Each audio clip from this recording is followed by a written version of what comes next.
we understand that education is the key pillar for development. It is also seconded by the pulse of our organization, our employees. And so our CSR is not just related to funding, but it goes hand in hand with all of us, doing our bit together. And this was important for us to see, what all of us want to do together, because we enjoy volunteerism and, giving back to the society together as one GL.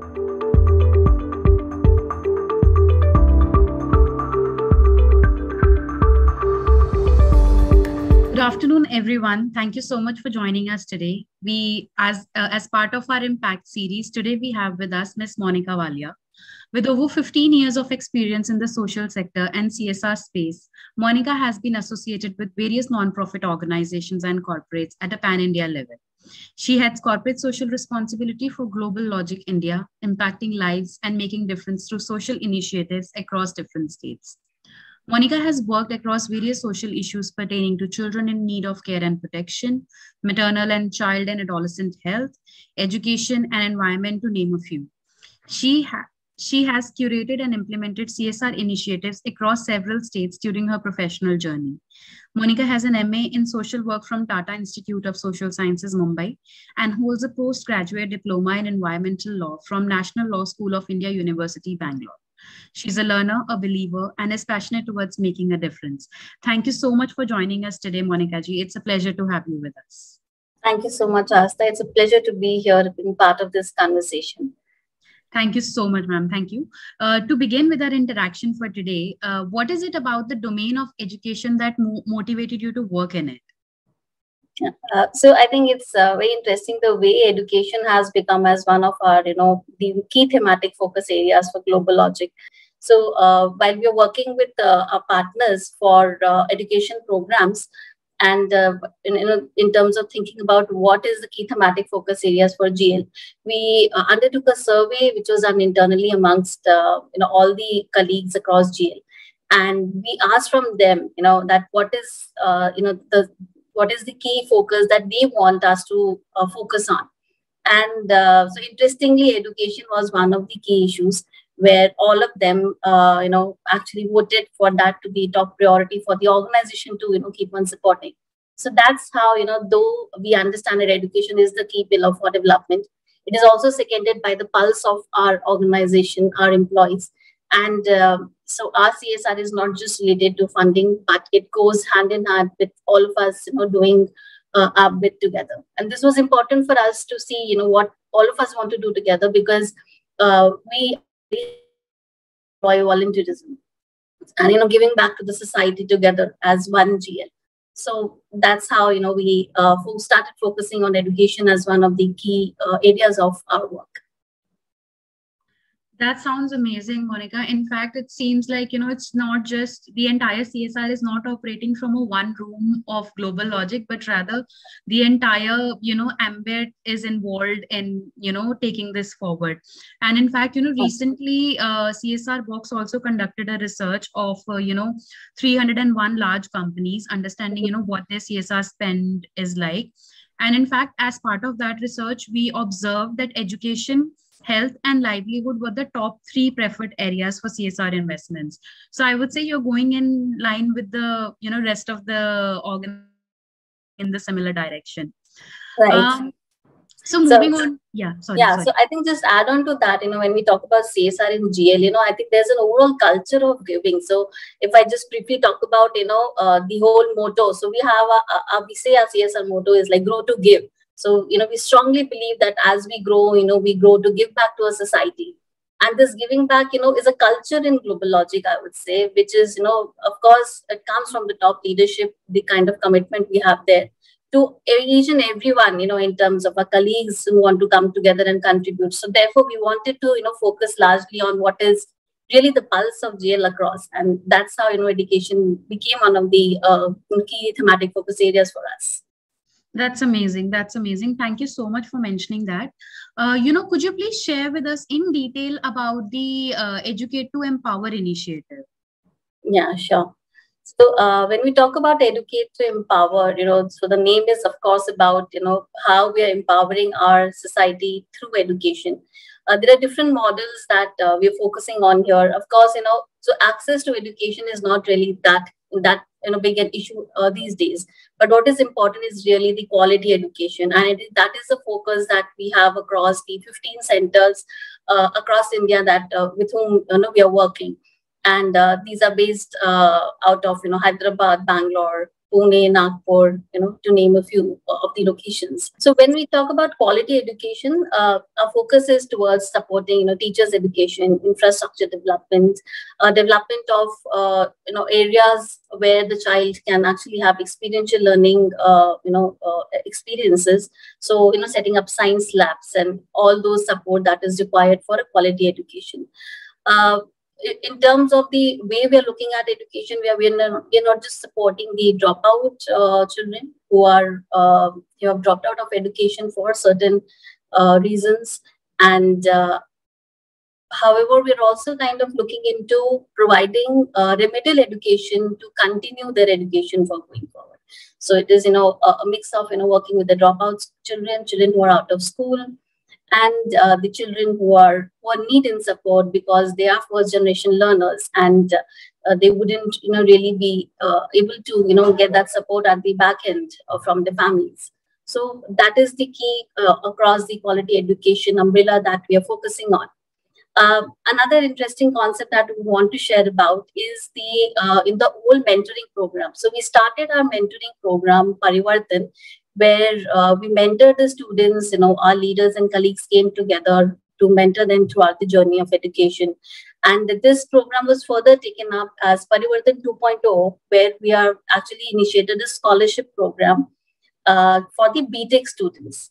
And again, when we talk about Parivartan 2.0, here the support is not just in terms of supporting the scholarship, but we're also extending the whole mentorship program for the scholars who have been identified across India. And some of them are from top of the colleges like IIT. And we're really glad that this whole education, again, as a program of Educate to Empower, is not just limited to supporting the programs which are running by the not-for-profit organizations as our implementing partners. However, we are also very deeply engaged in kind of strengthening that program. For example, for the PTech scholars, so we keep on having these sessions with the scholars, with our leaders. So you're really strengthening that overall process of letting them know about how the realities are. Keep them motivated and inspired through the talks from our leaders. Have sessions with them. So those are the kind of aspects that we're working on, in the Parivartan 2.0 program and other programs that we do with school children. Talking about another focus area for us is working with girl child. So across all our programs, we try to ensure that we have almost balanced, or at times 60% of girls are supported under our program. So we try to kind of ensure that quality education across girls and boys. And one of our projects, which is focused on adolescent girls, a Sakhi project, is 100% working with the girls, girl child education. And that's a very interesting model of holistic development, where you're not just talking about, just about the cognitive development or academic development, but we are also looking at, mental health and well-being, overall social development, physical development, and life skills, as a key for the children. So I think that's largely about the programs that we have around education. Very well, ma'am. In fact, it's not just about accessibility to education, but most importantly, quality education. And the kind of programs you have under the Educate to Empower initiative, they are very holistic in nature, as you mentioned. You're not just focus on the cognitive or the other kind of developments, but also the emotional development, the mental development, and the physical and the entire well-being of the girl child. So that sounds interesting. But apart from access to education, what are the other aspects that can be looked into to improve the learning outcomes, either by changing conventions or improving them? So I think it's really important. So when we talk about quality education, and specifically, for children with whom we all are working, they come from a background where just we cannot restrict quality education or the concept of it at within few boundaries. The whole idea should be to basically make our children keen learners, create an environment for them where their whole critical thinking processes and uh, analysis, those kind of skills are inbuilt. And I think that's really key to education here when we talk about our programs, because I think having education just within four walls and completing the curriculum is not at all the focus area. We want to create individuals who can actually build their own stories of transformation. So that's the whole idea. And when we're working with such children, Astha, it's really we all know the kind of background that they would have, the kind of challenges that they would be facing back home, even in terms of as basic as a family support for those children.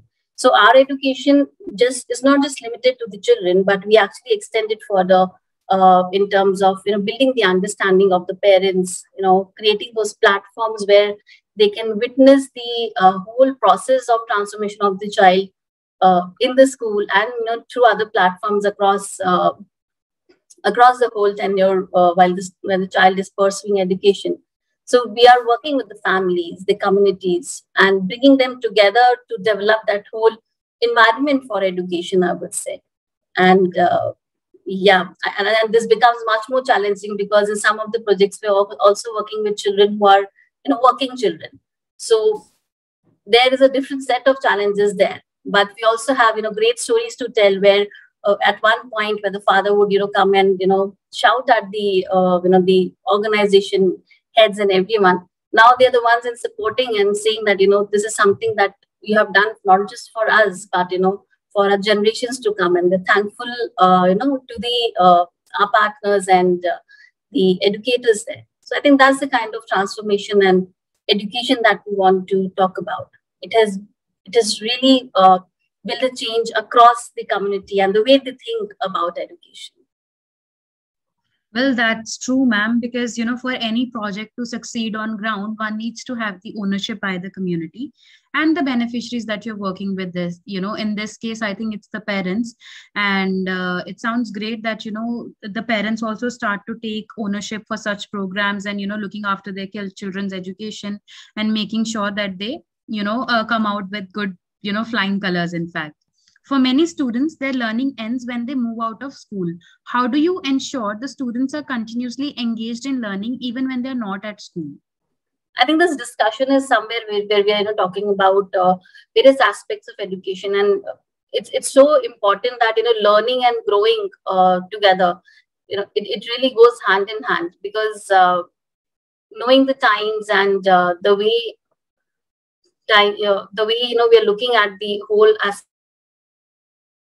It's crucial to kind of keep ourselves up to date in terms of what is relevant in these times. And I think, as I mentioned earlier, that we keep on talking about the various models of education and create new innovative ideas for our children to work on.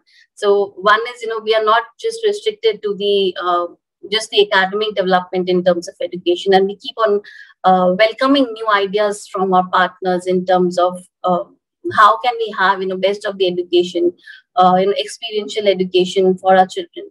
So bringing in the aspects of mental health and well-being, physical education, life skills, social, and even identity development for the child. So creating such platforms where they get an exposure to themselves. What happens is at times we're talking about education in the books or just outside, but internally understanding themselves as a person, the whole identity of being oneself, and then have developing that whole idea of reflections and analysis and cognitive thinking. I think that's what that we continuously work on in our programs.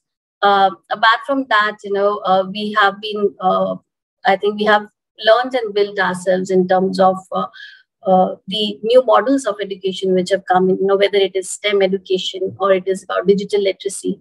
So I think we ourselves are always open to learning and innovating on those models and bring that to our children for enabling them to learn. being open to learning and understanding new innovative models, and accepting them, and and making it part of the regular curriculum for our education is the key to continue to grow and create best experiences for our children.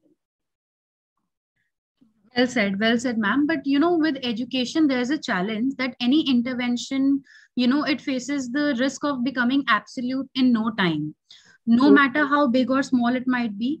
But what measures are you taking to ensure your programs stay relevant and can sustain them over a longer period of time? So, as I said, initially, we know the way our projects or education was. It was. I think if we talk about the journey of education, we all would know that we were restricted to having education which is just related to books, or the teacher and a one I would say a one-sided kind of conversation. I think moving from that to understanding that what is the importance of experiential learning. I think bringing that to our schools, to our classes. Enabling that conversation between an educator and the child, having an education which is more child-centric rather than just a teacher-centric kind of an education. I think building those things up over a period of time is something that we focus on. And I would say that it's a process. I think we all are learning and we are growing, with everything new that we experience and everything that can give best to the child. I think those kind of an experiences is something that we continue to amalgamate with our current schools and centers that we're supporting. And we are really open to kind of any partner, if our partner says, there's a new model or something that we want to explore. So I think we are more than happy to have those innovations coming in so that our children are learning well. And I think that's the way of really continue, continue with the times and ensure that we do not be, obsolete in going times. I think that's the only way we all, as individuals and organizations, really grow and learn. Yeah. Well, definitely the world was changing anyway, but because of the COVID, it has changed quite rapidly. And the only way one can sustain and adapt to the change is by upgrading ourselves. As you mentioned, experiential learning is what is working out right now for you. However, moving on to our last question for today, what are some of the future areas that GlobalLogic Foundation is looking to explore in the near future? Yeah. I think before that, I would want to talk about, how COVID times have actually taught us in terms of, how to, I think, mold ourselves and, and work amidst whatever challenges there are. And I think the way digital education has come up, and I think the value of digital education and being digitally literate also for a lot of people is something that has really come up on face on all of us. There's not a single person who now does not understand the importance of digital literacy in that sense. So I think that is again one of the ways where, of course, we did had some of the digital labs across, but strengthening those aspects again further has been something that we learned and we started working on. Also, I think another key area here is about capacity building of the of our partners, of the teachers across, and getting experts to make them understand and strengthen their learning and have those platforms ready for cross-learning as well. So, if you're working with 15 partners, it's and all of them might have some or the other innovative ideas and the way of functioning. I think it's a really good way of having those cross-learning platforms for the partners so that they learn from each other. And we recently had a CSR Connect amongst all our partners across India. And I think the kind of experiences that we had, it's beautiful, Now when I go back and meet them after the connect, so they're actually picking up learnings from the other partners, and there's so much that we've learned together to build up innovative models and learn from each other. I think that is something that we want to continue and continue doing in the future as well. So answering your question that's going to come right now already. That's amazing. That's amazing. Thank you so much, ma'am. And in fact, I think you're right. In the non-profit sector, the organization would collaborate to achieve the results that they wanted to achieve. But after COVID, the importance of collaboration is well understood now. We all know how important it is for all of us to work together to be able to collectively address the problem that we are facing. So lastly, what are some of the future areas that GlobalLogic Foundation is looking to explore in the near future?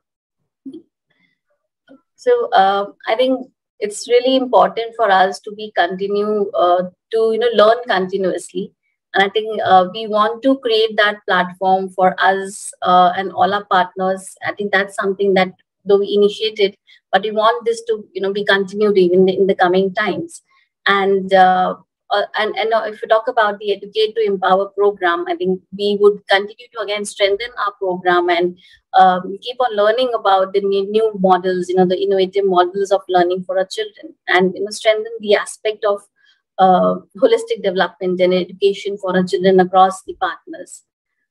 One of our key focus areas, which has been a very, very important aspect for all of us, is our net zero journey. So we are focused on strengthening our GL Goes Green initiative as we move towards a net zero journey. And this is something, though we initiated last year, this is only something that we are going to strengthen, by every quarter, I would say.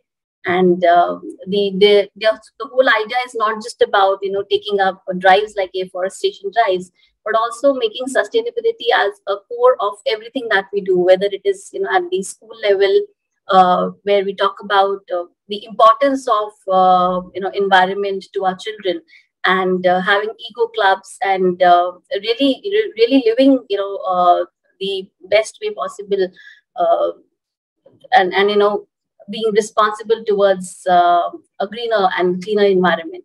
So I think we want to imbibe those values amongst our children as we parallelly kind of take up our GL Goes Green initiative much more strong. Thank you so much for sharing that. We wish you all the very best for your future endeavors, and we hope that you continue to make the difference that you're making in the society. And it was a pleasure to have you with us. Thank you so much for joining us today. Yeah, thank you so much, Asta. It was a pleasure to connect and have this conversation with you and sharing about what GlobalLogic does as an organization for the social impact for a society.